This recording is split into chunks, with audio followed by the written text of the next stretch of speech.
Bismillahirrahmanirrahim. Assalamualaikum warahmatullahi wabarakatuh. Alhamdulillah wassalatu wassalamu ala Rasulillah Muhammad ibn Abdillah wa ala alihi wa ashabihi wa mawalah wa man tabi'ahum bi ihsanin ila yaumil qiyamah wa ba'd. Hadirin jamaah Masjid Darul Ihsan ya Telkom Corporate University Geger Kalong, Bandung, Jawa Barat.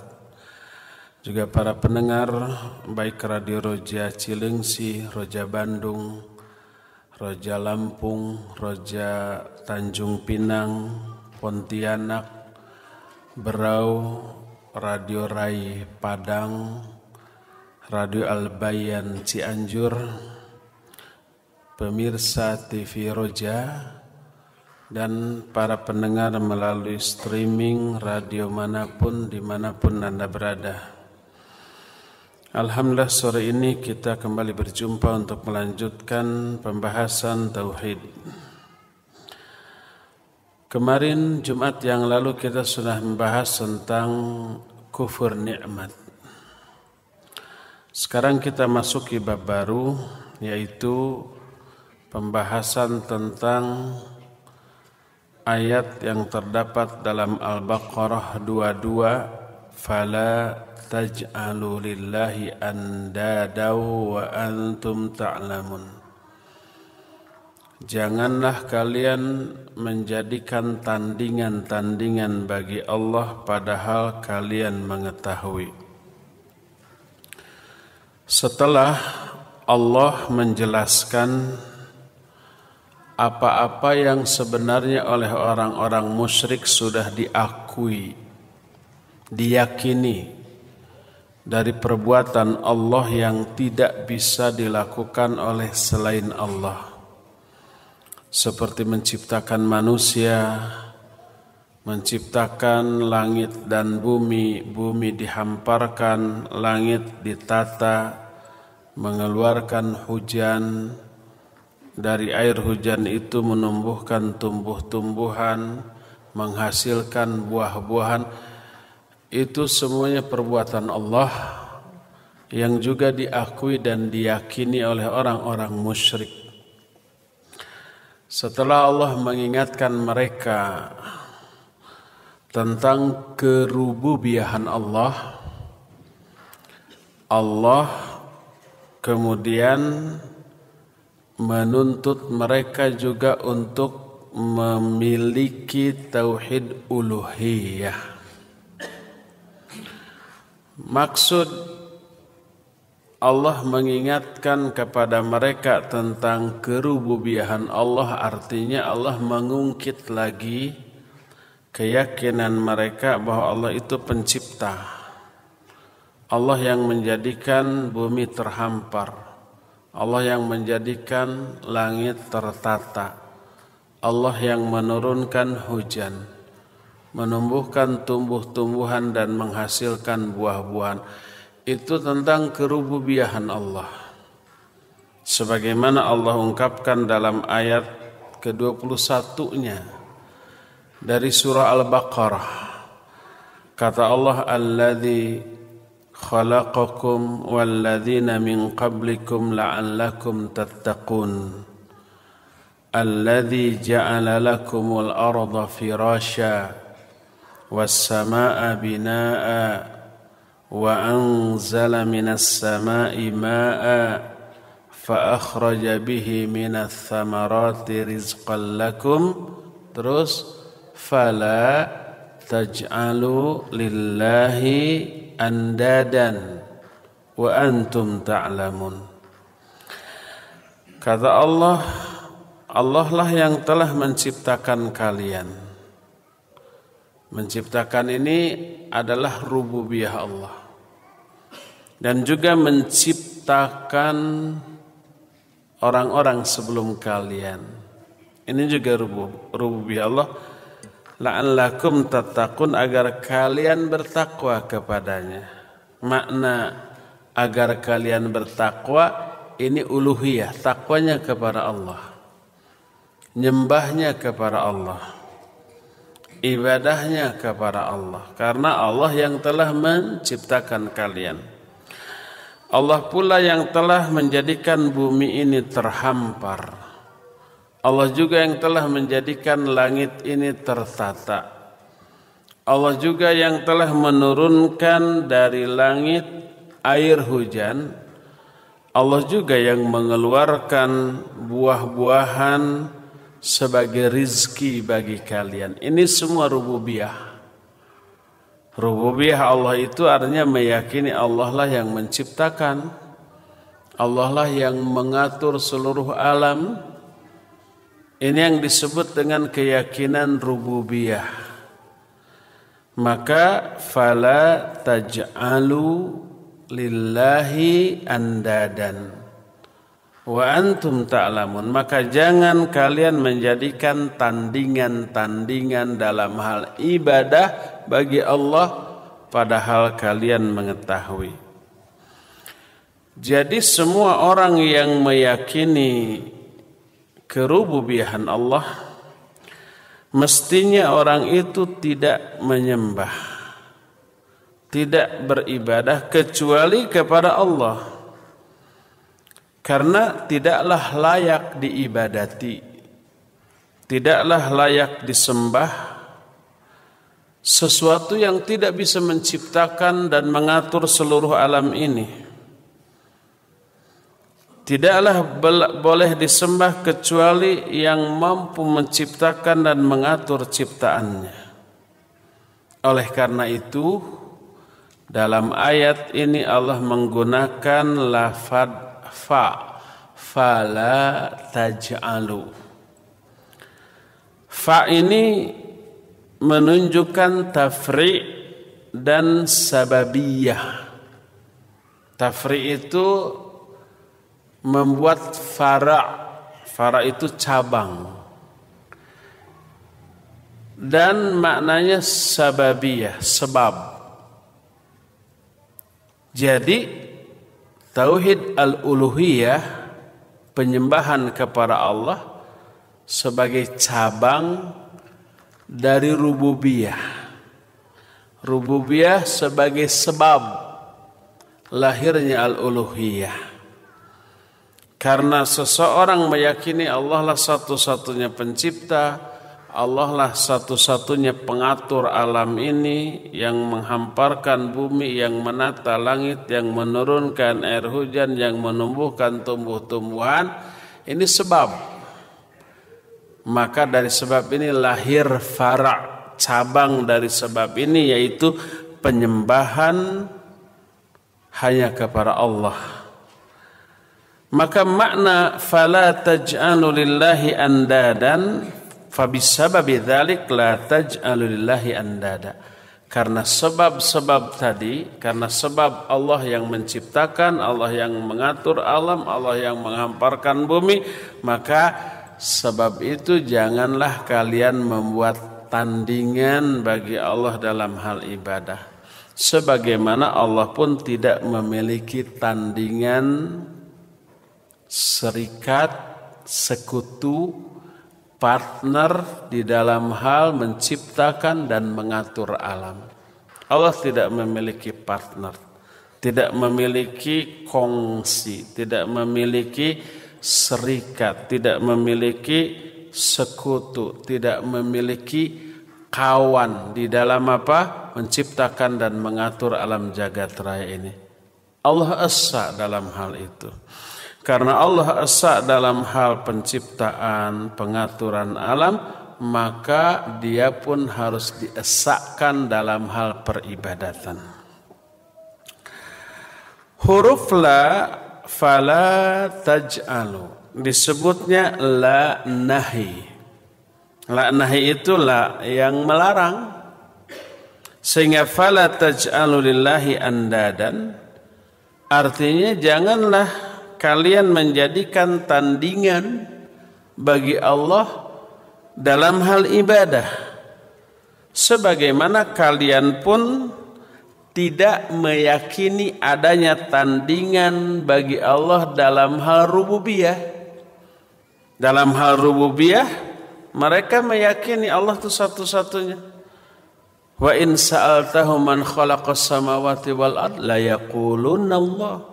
Kalau kamu hai Muhammad bertanya kepada orang-orang musyrik, siapa yang menciptakan langit dan bumi? La yaqulunna Allah. Pasti mereka akan menjawab Allah. Allah menyebut pasti dengan 2 kali penekanan kepastian. Pertama adanya huruf lam taukid, la yaqulunna Allah. Kedua ada nun taukid tsaqilah di belakangnya. 2 kali penekanan. Pasti mereka akan menjawab Allah lah yang menciptakan langit dan bumi. Tidak ada yang lain. Siapakah pemilik arsy yang agung? Siapakah yang memberi rezeki? Mereka pasti akan menjawab Allah.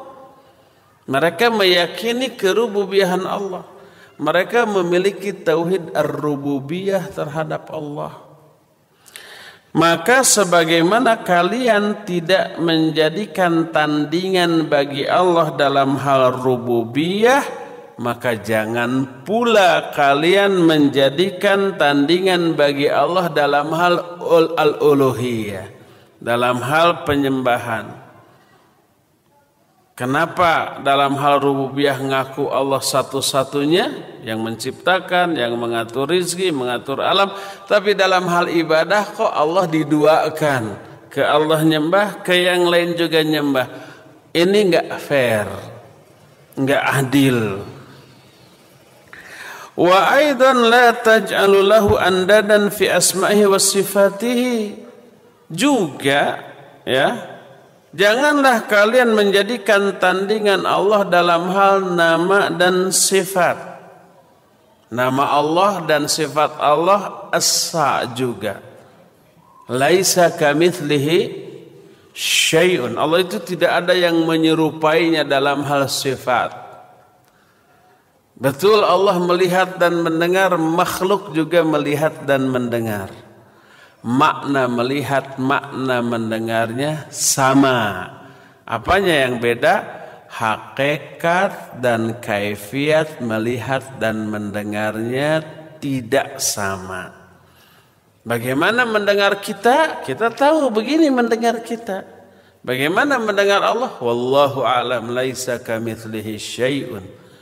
Melihatnya kita tahu begini melihatnya kita. Bagaimana melihatnya Allah? Wallahu a'lam, laisa kamitslihi syai'un. Jangankan bagaimana melihatnya Allah, bagaimana melihatnya binatang-binatang saja kita tidak tahu.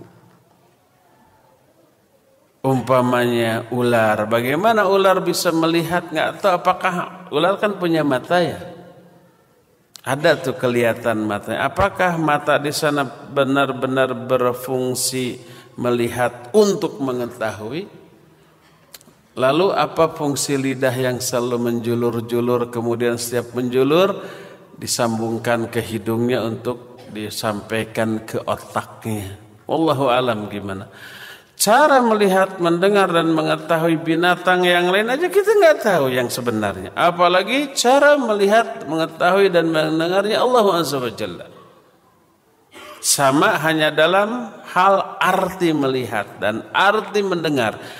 Melihat adalah idrakun nur, mendengar adalah idrakus saut. Mendengar itu menangkap suara. Melihat itu menangkap cahaya. Tapi bagaimana cara dan hakikat dari melihat dan mendengarnya Allah? Laisa kamitslihi syai'un. Tidak ada yang menyerupai. Esa Allah dalam hal itu. Esakan Allah dalam hal nama dan sifat. Karena apa? Orang-orang musyrik mensifati sesembahan mereka dengan sifat-sifat yang hanya layak untuk Allah. Seperti umpamanya pecahan Uzza, Latta, diambil dari kata Aziz. Uzza, Latta dari ilah. Demikian juga Rahman jadi Yamamah dan yang lain-lainnya. itu berarti menjadikan tandingan bagi Allah dalam hal sifat. Maka kalau orang-orang musyrik meyakini kerububiyahan Allah, bahwa Allah esa dalam hal rububiyah, maka janganlah mereka menyekutukan Allah dalam hal uluhiyah dan asma dan sifat. Mereka mengesahkan Allah dalam hal rububiyah, tapi tidak mengesahkan Allah dalam hal uluhiyah serta asma dan sifat.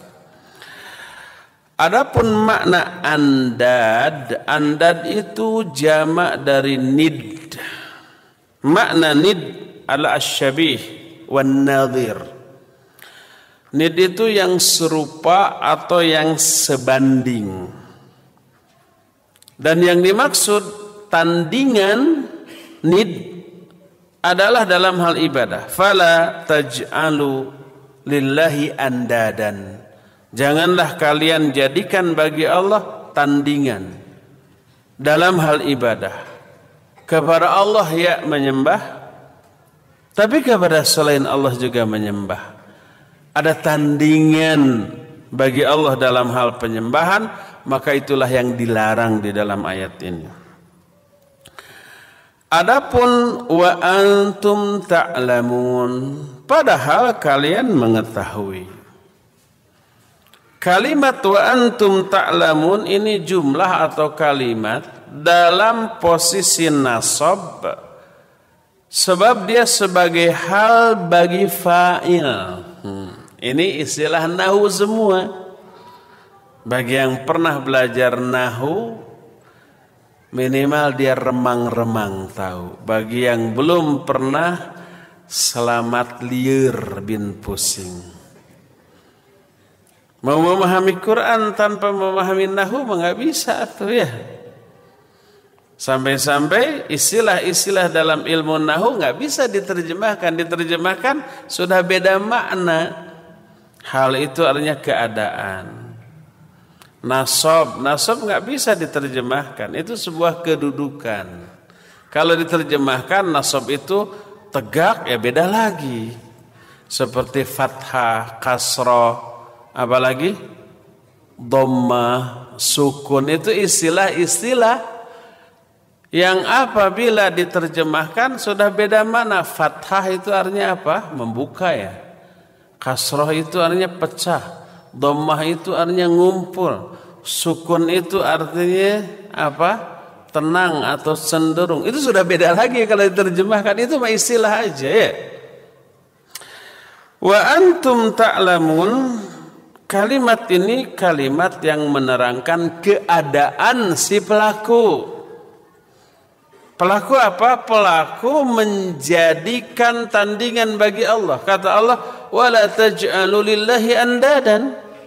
Jangan kalian menjadikan tandingan bagi Allah. Wa antum ta'lamun, dalam keadaan kalian sebenarnya tahu bahwa sebenarnya tidak ada yang layak dijadikan tandingan bagi Allah. Menunjukkan tahu itu perbuatan salah. Menjadikan tandingan bagi Allah dalam hal ibadah keliru, sesat. Kalian tahu itu. Fala taj'alu lillahi andadan wa antum ta'lamun. Janganlah kalian menjadikan tandingan bagi Allah dalam hal ibadah, padahal kalian mengetahui bahwa tidak ada yang layak untuk dijadikan tandingan bagi Allah Subhanahu wa ta'ala. Tapi itulah yang mereka lakukan. Berkata Syekh Al-Utsaimin rahimahullah, wal ma'na wa antum ta'lamuna annahu la andada lahu, yakni fi rububiyyah, lianna hadha mahattu taqbih min haula annahum yaj'aluna lahu andadan wa hum ya'lamuna annahu la andada lahu fi rububiyyah. Makna dari kalimat ini adalah kalian mengetahui bahwa dalam hal kerububiyahan tidak ada tandingan bagi Allah. Allah esa dalam hal itu. Tapi ini diucapkan oleh Allah dalam rangka takbih, menjelaskan keburukan dari apa yang mereka lakukan. Mereka menjadikan tandingan bagi Allah, padahal mereka tahu benar tidak ada yang layak disandingkan dengan Allah dalam hal rububiyah. Tapi mereka mikir dalam hal uluhiyah ada yang layak, dalam hal penyembahan, dan mereka menjadikan tandingan bagi Allah dalam hal penyembahan. Sehingga ketika mereka diseru, diajak untuk mengikrarkan la ilaha illallah, apa respon mereka? Respon mereka Allah ungkapkan dalam surah Shad ayat yang kelima. Kata Allah, mereka berkata, aja'alal alihata ilaha wahida inna hadza lasyai'un ujab. Kata mereka, apakah Muhammad itu mau menjadikan sesembahan-sesembahan kita yang banyak ini menjadi hanya satu sesembahan saja? Inna hadza lasyai'un ujab. Ini aneh banget gitu. Mereka punya banyak sesembahan. Walaupun memang salah satu yang mereka sembah adalah Allah Azza wa Jalla. Ketika Imran bin Husain masih musyrik, oleh Allah ditanya, oleh Rasul SAW ditanya, kam ilahan ta'bud? Berapa sesembahan sih yang kamu sembah? Dia jawab, 7.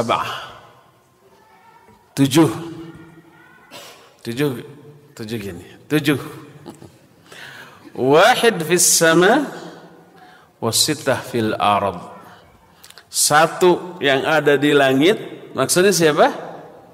Allah. Dan 6 lagi ada di muka bumi.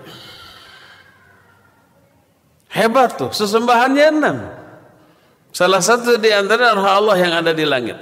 Yang 6 lagi ada di muka bumi. Semuanya 7. Kata Rasul SAW, di antara 7 yang kamu sembah, ilah yang mana, sesembahan mana yang paling kamu takuti, azabnya yang paling kamu harapkan, karunianya, dan paling kamu cinta?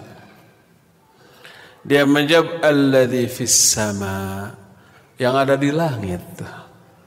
Berarti siapa? Allah. Kata Nabi SAW, U'budhu watruk masiwahu. Kalau begitu sembah itu saja 1, tinggalkan yang lainnya yang 6. Sembah hanya 1 yang di langit, yaitu siapa? Allah. Dan tinggalkan yang lainnya yang ada di muka bumi.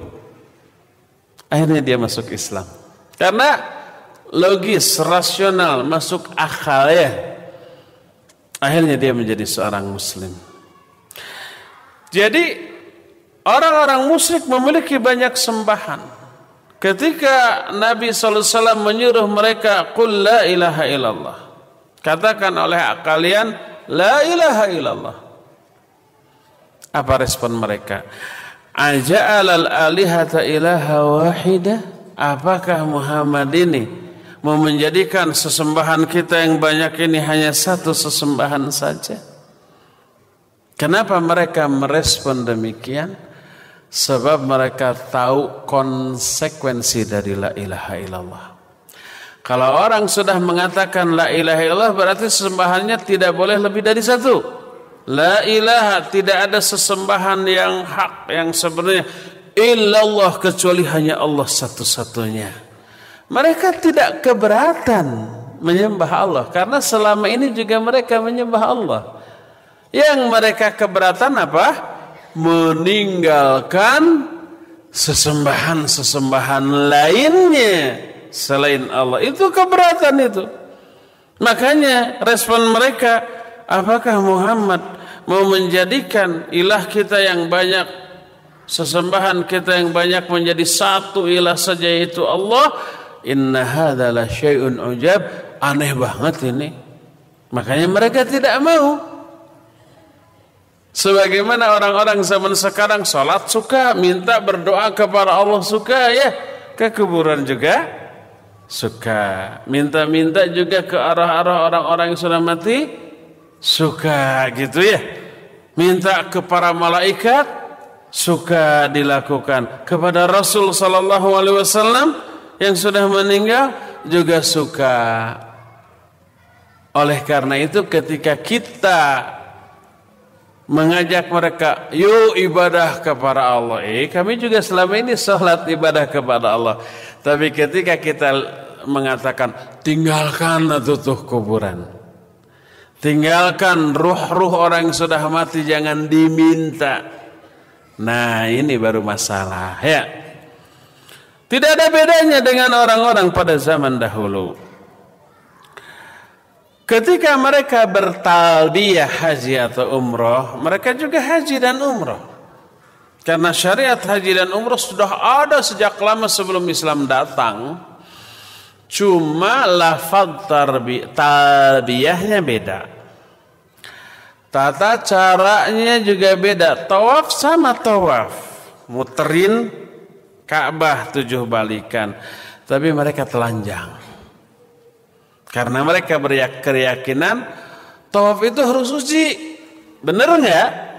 Benar. Termasuk suci itu, bersih itu, kata mereka enggak boleh menggunakan pakaian yang pernah dipakai untuk melakukan maksiat. Semua pakaian yang mereka pakai pernah dipakai maksiat, enggak layak, ditanggalkan. Makanya mereka ketika tawafnya ngapain? Telanjang. Lebih parah ya. Mereka tidak ingin menggunakan pakaian yang pernah dipakai maksiat, tapi mereka tawaf sambil bermaksiat. Apa maksiatnya? Telanjang. Telanjang maksiat apa bukan? Ya maksiat. Bukan hanya maksiat untuk diri, bikin orang lain juga jadi maksiat. Jadi tawaf itu bisa menjadi tontonan yang menarik bagi semua orang nanti. Dan ini sebuah kemaksiatan dan kemungkaran yang tidak kecil. Termasuk dalam hal talbiyah mereka beda. Mereka lafaz talbiyahnya labbaika la syarikalak illa syarikan huwa laka tamlikuhu wa ma malak. Tuh bayangkan, ada kekecualian. Labbaika la syarikalak. Labbaik itu kami memenuhi panggilanmu.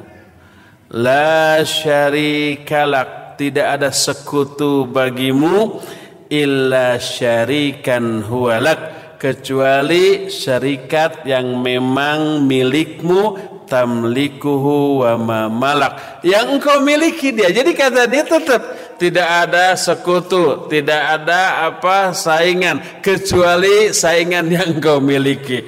Itu mah bukan tidak ada sekutu atau. Wa hadza min safhihim, dan ini termasuk bukti kebodohan mereka ya. Inilah yang diingkari oleh Allah Azza wa Jalla dalam ayat yang tadi, fala taj'alu lillahi andadan wa antum ta'lamun. Janganlah kalian menjadikan tandingan bagi Allah padahal kalian mengetahui. Mereka tahu bahwa mereka sudah menjadikan tandingan bagi Allah dalam hal penyembahan dan dalam hal asma wa sifat. Nama Lata, nama Uzza, nama Manat itu diambil dari pecahan nama Allah. Uzza dari Aziz, Lata dari Ilah, Manat dari Manan. Itu semuanya tandingan bagi Allah dalam hal asma wa sifat. Inilah ayat yang pertama. Berkata Ibnu Abbas radhiyallahu anhuma ketika menjelaskan ayat ini, al-andadu huwa syirku akhfa min dabibin namli ala safatin sauda fi dhulmatil lail wa huwa an taqul wallahi wa hayatika ya fulan wa hayati wa taqul laula kulaibatu hadha la atana lusus Walaula al-battu fid dar la atana al-lusus. Berkata Ibnu Abbas, andad tandingan adalah syirikat, adalah perbuatan syirik. Dan perbuatan syirik ini lebih samar dibanding merayapnya semut hitam di atas batu licin yang hitam dalam keadaan malam yang gelap gulita. Bayangkan, ada semut hitam merayap di atas batu hitam dalam keadaan siang bolong. Kelihatan enggak? Enggak. Padahal siang bolong. Sekarang begini, dalam keadaan malam ada semut merah di atas batu putih tapi gelap. Kelihatan enggak? Enggak juga. Ini bayangkan, semutnya hitam, batunya hitam, dalam keadaan gelap. Kelihatan enggak? Enggak kelihatan sama sekali. Dan enggak kerasa. Karena di atas batu, bukan di atas kulit kita. Kalau di atas kulit kita dalam keadaan merem, dalam keadaan gelap, semutnya hitam, kulit kita juga hitam, umpamanya. Dalam keadaan merem, merayap. Kerasa enggak? Kerasa. Nah, bayangkan ini di atas batu. Batu licin yang hitam. Semutnya hitam. Dalam keadaan gelap. Tidak terasa, tidak terlihat. Ini menunjukkan perbuatan syirik seringkali tidak disadari, tidak diketahui oleh orang yang melakukannya. Contoh di sini. Engkau berkata, wallahi wa hayatika ya fulan. Demi Allah dan demi kehidupanmu wahai fulan. Orang mengatakan perkataan ini dan tidak merasa ada kesalahan dalam perkataannya, padahal itulah syirik. Seperti zaman sekarang orang-orang bersumpah demi Allah, demi Rasulullah. Ada nggak yang pernah bersumpah demikian? Ada. Dia merasa itu sumpah mantap. Nggak hanya mengatakan demi Allah ditambah dengan demi Rasulullah. Mantap banget ini sumpah. Merasa mantap, merasa ibadah, padahal itu adalah syirik. Tidak disadari oleh orang yang mengatakannya. Tidak diketahui oleh orang yang mengatakannya. Nabi SAW pernah menyatakan, man halafa bi ghairillah faqad asyraka au kafara.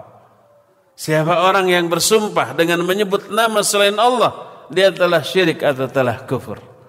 Tapi orang banyak sekarang merasa mantap itu sumpah padahal syirik. Tidak terasa, tidak terketahui, seperti merayapnya semut hitam di atas batu yang hitam dalam keadaan gelap. Saking apa? Saking samarnya. Saking tersembunyinya itu syirik. Banyak perbuatan syirik yang tidak disadari dan tidak diketahui oleh orang, padahal itu syirik. Watakul, kata Ibn Abbas, atau kamu berkata, laula kulaibatu hadza, seandainya tidak ada si Kulaib ini. Kulaib ini mohon maaf di masjid ya. Kulaib itu isim tasghir dari kalbun. Kalbun itu binatang yang najis. Kalbun itu binatang yang kita hindari. Tahu kan arti kalbun ya?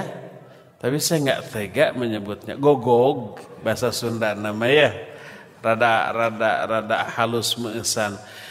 Gogog itu di Sunda. Kalau di Jawa segawon. Bener nggak? Ada orang Jawa sini? Bener? Apa segawon artinya? Gogog ya. Tapi halus kan? Halus. Segawon. Saya jadi ingat itu dulu ada kawan saya tuh dibawa ke Jawa. Nanya ke kawannya, kawan saya ini orang seberang nggak ngerti bahasa Jawa. Nanya ke kawannya, Kalau lewat orang Jawa di sini ucapan apa yang sopan? Kalau di Bandung punten gitu ya. Kalau di Jawa apa? Oh gini aja, sambil lewat bilang kulo segawon. Nipu itu ya. Saya juga nggak ngeh apa gitu. Dilakukan itu orang-orang ketawa. Kenapa Kak saya punten kok ketawa? Segawon itu gogok. Baru sadar dia ditipu. Kulaib tasgir dari kalab. Kalab itu segawon tadi, gogog tadi. Kulaib artinya gogog kecil. Disebutnya isim tasgir. Haidar itu singa besar. Kalau singa nggak apa-apa disebut. Kalau singa kecil Hudair. Singa Haidar itu rajanya singa, bukan raja singa, bukan. Dalam kitab Mukhtasar Ma'arijul Qabul disebutkan ketika menyebutkan menceritakan tentang Ali bin Abi Thalib, Al-Haidar fil Asad kal Malik fin Nas. Haidar di kalangan para singa seperti raja di kalangan manusia. Jadi rajanya singa harus pakainya, bukan raja singa. Yang kecil disebut Hudair. Jadi Kulaibah itu gogok bikangnya, betinanya, tapi kecil. Itu suka dipakai apa? Penjaga rumah umpamanya. Karena ada gogok tadi, maka pencuri enggak berani. Walaupun kecil gogoknya, karena menyalaknya itu membangunkan pemiliknya, membangunkan tetangganya. Ada orang asing gog-gog gitu, maka bangun. Lalu karena itulah pencuri enggak berani masuk, enggak berani beraksi. Lalu orang mengatakan kalau tidak ada kalau tidak ada gogok kecil ini, niscaya akan ada pencuri yang masuk. Dia menyandarkan penyebab tidak kecuriannya rumahnya kepada gogok tadi. Bukan kepada Allah Azza wa Jalla. Ini kata Ibnu Abbas termasuk menjadikan tandingan bagi Allah Azza wa Jalla dalam hal penjagaan keamanan rumah. Tapi nanti ini ada rincian, ya ada rincian. Ini perkataan Ibnu Abbas radhiyallahu anhuma ketika menerangkan apa?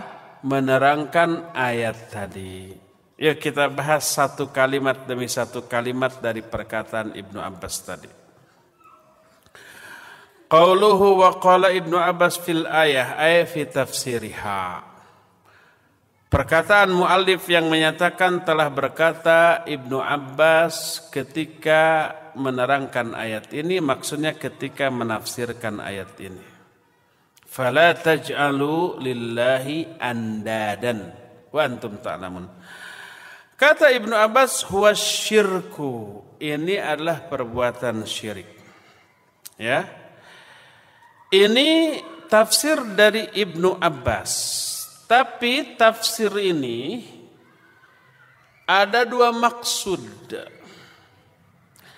Pertama, tafsir bil murad. Tafsir bil murad wa huwal maqsudu bi siyaqil jumlah bi qat'in nazar an mufradatiha. Pertama, tafsir bil murad yaitu tafsir yang merupakan maksud dari konteks kalimat, hanya melihat mufradat atau kosakata, setiap kosakata dari kalimat itu. Lalu difahami secara kontekstual. Tidak difahami secara tekstual, tapi kontekstual. Inilah yang disebut dengan tafsir. Yang kedua, tafsir bil makna.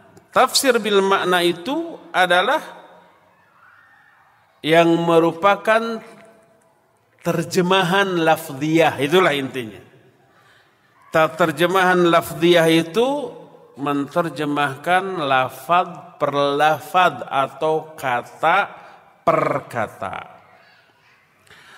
Apakah yang dimaksud dengan ucapan Ibnu Abbas bahwa fala taj'alu lillahi andadan, kemudian beliau menyatakan syirik, ini adalah tafsir lafziyah atau tafsir bil makna atau bil murad? Kalau yang dimaksud dengan asyirku di sini adalah tafsir bil makna, berarti asyirku di sini sebagai terjemahan dari andad. Makna andad di sana adalah sekutu bagi Allah Azza wa Jalla.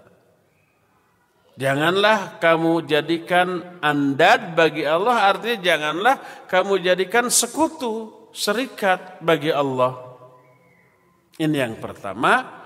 Yang kedua, mungkin saja yang dimaksud dengan asyirku oleh Ibnu Abbas adalah makna kontekstual. Fala taj'alu lillahi andadan, maksudnya jangan kamu berbuat syirik. Asyirku di sini adalah perbuatan syirik. Apapun bentuk perbuatan syirik tersebut. Lalu Ibnu Abbas radhiyallahu anhuma memberikan beberapa contoh. Beliau menjelaskan syirik ini lebih tersembunyi, lebih samar daripada semut hitam yang merayap di atas batu hitam dalam keadaan gelap gulita. Contohnya, wallahi wahayatika, demi Allah dan demi kehidupanmu wahai fulan. Orang itu bersumpah dengan menyebut dua, Allah dan kehidupan. Berarti dia menyekutukan Allah dengan kehidupan seseorang. Mendudukan posisi Allah dengan posisi kedudukan orang itu dalam kedudukan yang sama, dan ini terlarang. Kita pernah membahas bab sumpah. Kenapa sumpah itu disebut ibadah? Ibadah kepada siapa? Ibadah kepada yang namanya disebut dalam sumpahnya.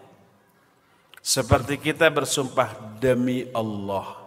Itu ibadah kepada Allah. Kepada yang disebut namanya dalam sumpah itu. Dalam bentuk apa ibadah kepada yang disebut namanya itu? Dalam bentuk mengagungkan nama yang disebut dalam sumpahnya. Karena apa? Karena sumpah maknanya pengagungan. Makna sumpah adalah ta'kidus syai' bidzikri ismil mu'azzami indal halif. Sumpah adalah menguatkan sesuatu dengan menyebut nama yang diagungkan oleh orang yang bersumpah. Sehingga di dalam sumpah terkandung mana pengagungan kepada yang namanya disebut. Dalam kehidupan seorang muslim, satu-satunya yang layak diagungkan hanyalah Allah. Makanya demi Allah, saking kita yakinnya dengan kebenaran dari apa yang akan kita ungkapkan, maka Allah yang sangat kita agungkan kita jadikan taruhan demi Allah. Maka dalam sumpah terkandung makna pengagungan kepada Allah, dan pengagungan itu bernilai ibadah. Maka ketika seseorang menyebut dalam sumpahnya nama selain Allah, seperti demi Rasulullah, berarti pengagungan kepada Rasulullah SAW dengan pengagungan yang bernilai ibadah, maka tidak boleh. Demi Ka'bah, berarti ada pengagungan kepada Ka'bah dengan pengagungan yang hanya layak ditujukan kepada Allah, berarti tidak boleh itu. Apalagi disebut dua-duanya demi Allah, demi Rasulullah, dan demi Ka'bah. Oh, menyamakan antara Allah, Rasulullah dengan Ka'bah dalam hal pengagungan, itu tidak boleh, lebih terlarang lagi. Makanya berkata Abdullah bin Mas'ud radhiyallahu an, Li'an ahlifa billahi 'alal kadhib ahabbu ilayya min an ahlifa bi ghairillahi 'alas sidq. Kalau aku bersumpah dengan menyebut nama selain Allah untuk suatu kedustaan, itu lebih aku sukai daripada bersumpah dengan selain Allah untuk sebuah kejujuran. Harus agak mikir memahami kalimat ini. Kalau sambil ngobrol, sambil melamun, sambil chatting, dijamin gak akan mampu memahami secara benar. Saya ulang sekali lagi. Kata Abdullah bin Mas'ud, jangan dulu chatting. Jangan dulu bikin status, akhwat. Siapa yang bikin status ketahuan nanti. Nanti begitu pulang buka Facebook, buka BB, ada yang bikin status.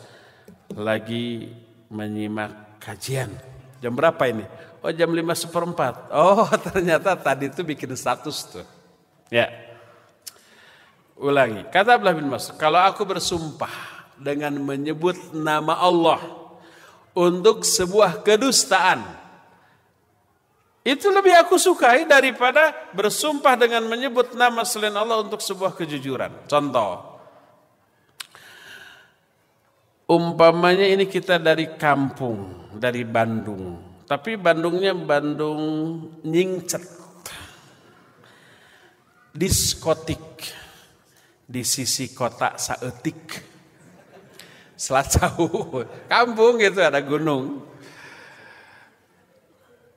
Kemarin saya nggak kelihatan oleh kawan-kawan.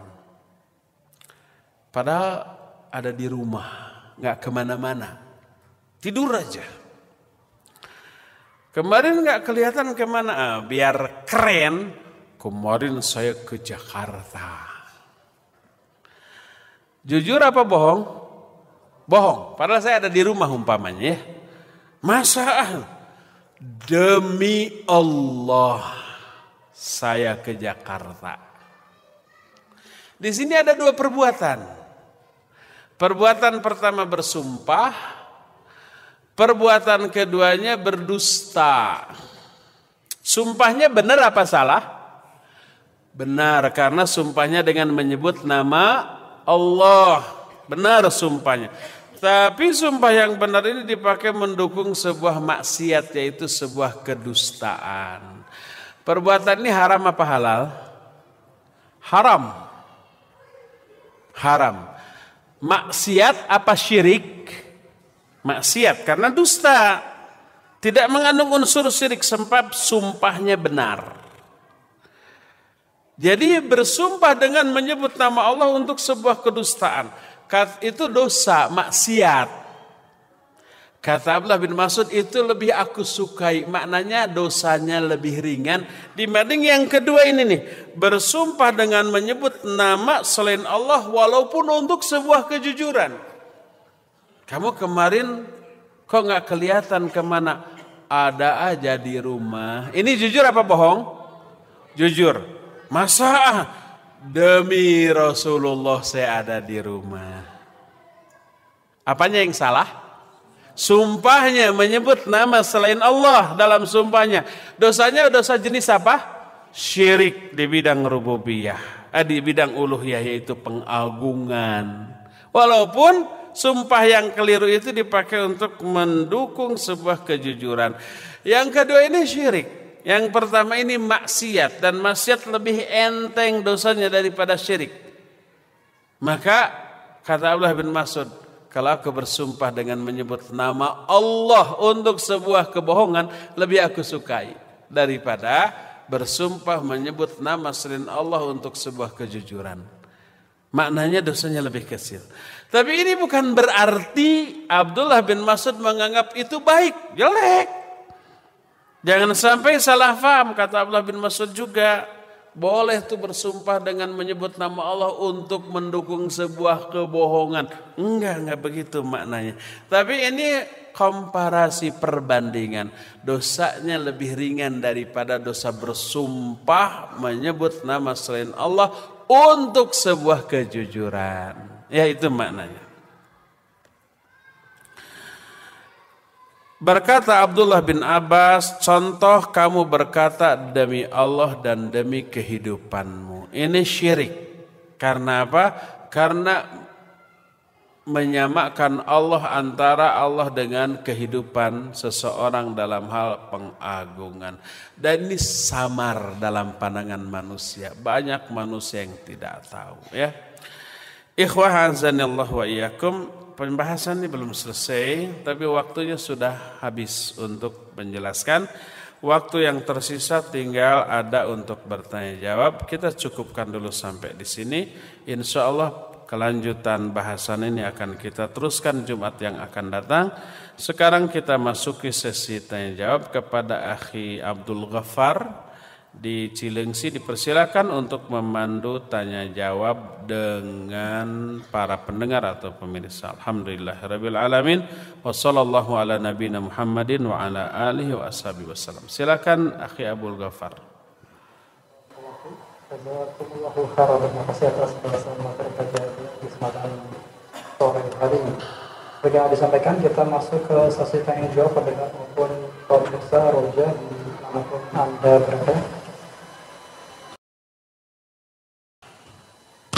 Ikhwatul Islam, pendengar dimanapun Anda berada, kita masuk ke sesi tanya jawab. Silakan bagi Anda yang ingin bertanya secara langsung di layanan telepon 0213823653 atau pertanyaan pesan singkat yang Anda kirimkan di 081317776543 ataupun di 0819896543. Baik, kita buka pertanyaan atau sesi tanya jawab ini dari line telepon. Yang ingin bertanya secara langsung, kita persilakan. Nah.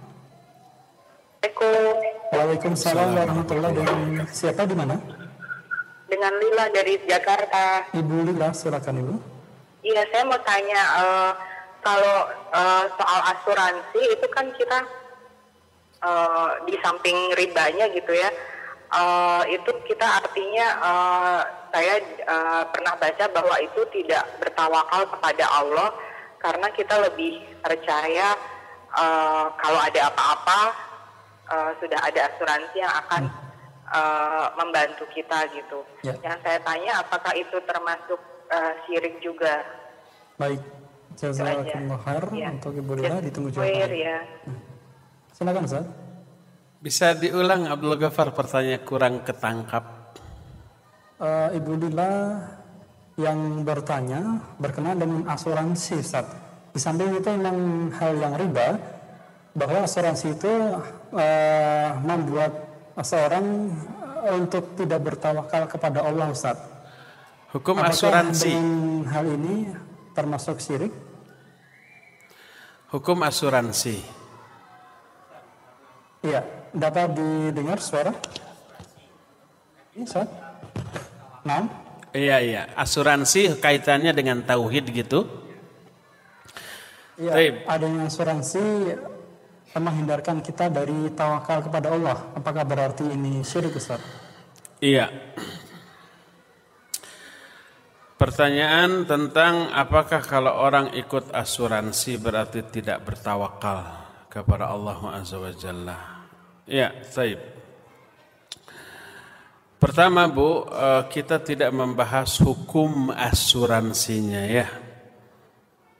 Tapi yang jelas asuransi itu haram, tidak boleh. Apa haramnya? Ya terlalu panjang dalilnya untuk dibahas. Tidak boleh. Nanti silakan tanyakan ke ustadz lain tentang masalah aspek fikih dari asuransi. Nah sekarang kalau umpamanya mengikuti asuransi, apakah tawakal enggak kepada Allah Azza wa Jalla? Taib. Terlepas dari haramnya asuransi, boleh enggak kita melakukan ikhtiar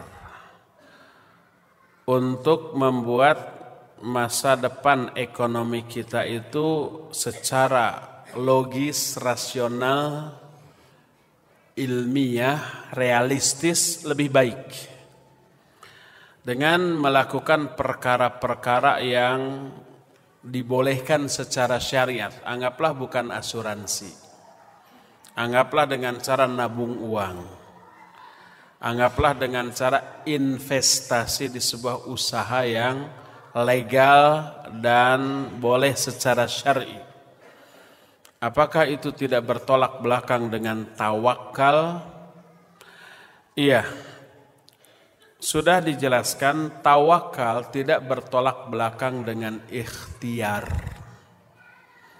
Bahkan ikhtiar adalah bagian yang tidak bisa dilepaskan dari tawakal.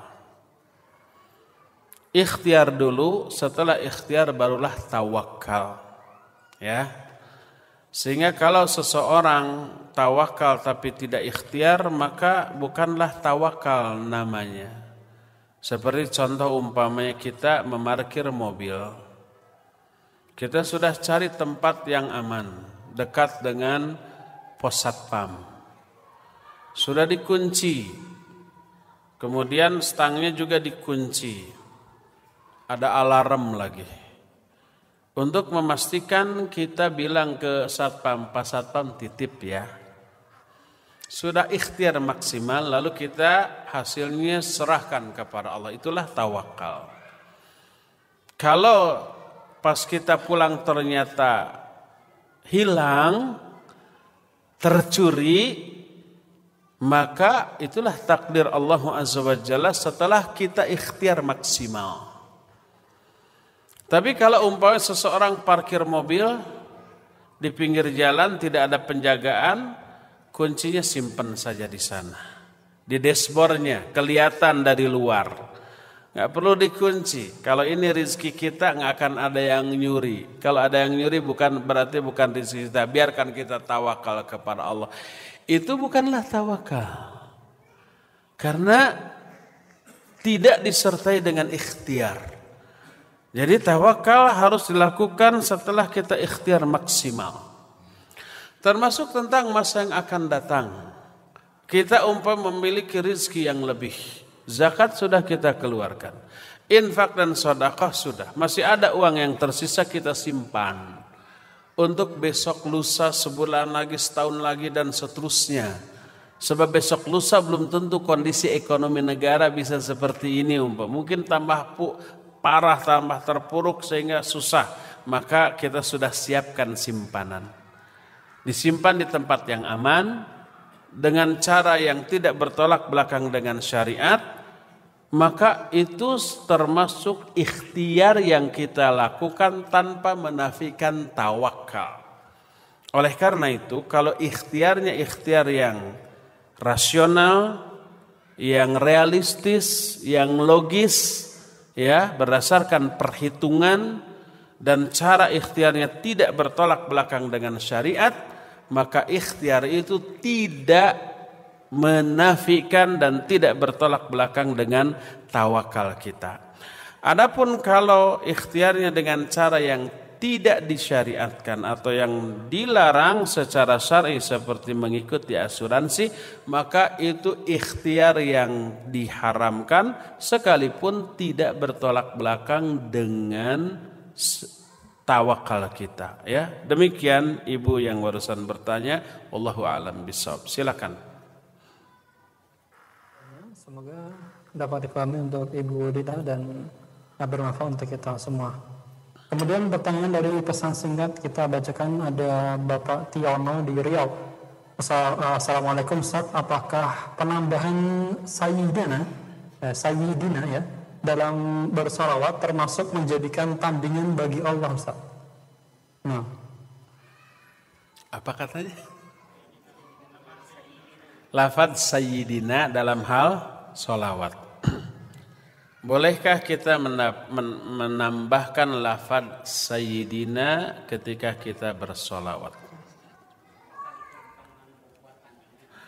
Apakah itu bukan membuat tandingan atau menjadikan tandingan bagi Allah? Rasulullah kita jadikan sebagai tandingan.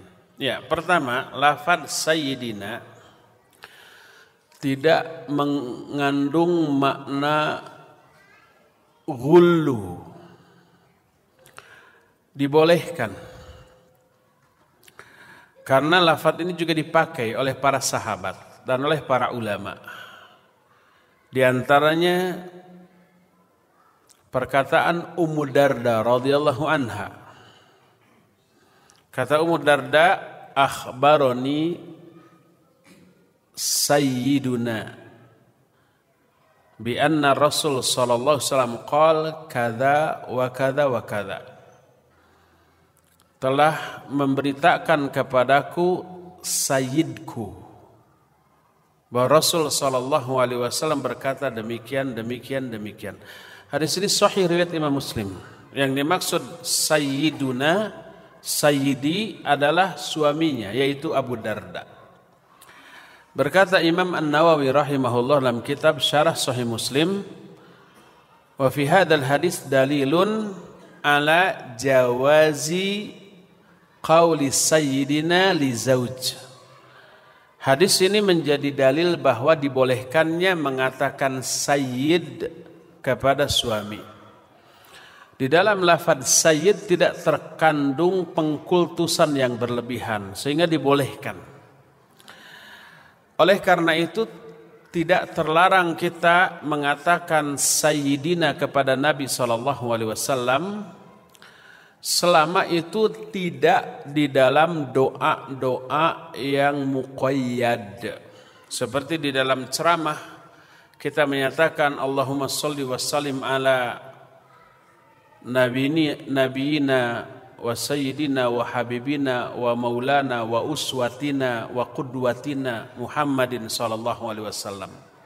Semoga Allah melimpahkan salawat dan salam kepada Nabi kita, kepada Sayyid kita, kepada Habib kita yaitu kekasih kita, kepada Maula kita, kepada uswah dan qudwah kita yaitu Muhammad sallallahu alaihi wasallam. Dibolehkan mengatakan Habib, mengatakan Sayyid, mengatakan Maula, mengatakan uswah, mengatakan qudwah kepada Nabi sallallahu alaihi wasallam karena itu sebatas pujian yang normal dan wajar. Tidak mengandung makna ghullu yang terlarang, tidak. Sekali lagi asal ini dalam lafaz yang mutlak. Ketika dalam ceramah kita menyatakan semoga Allah melimpahkan salawat kepada junjunan kita sekalian, pemimpin kita sekalian, contoh dan tauladan kita, kekasih kita dan sayyid kita, dibolehkan, tidak apa-apa. Adapun menambahkan sayyidina di dalam lafaz-lafaz yang muqayyad maka tidak boleh.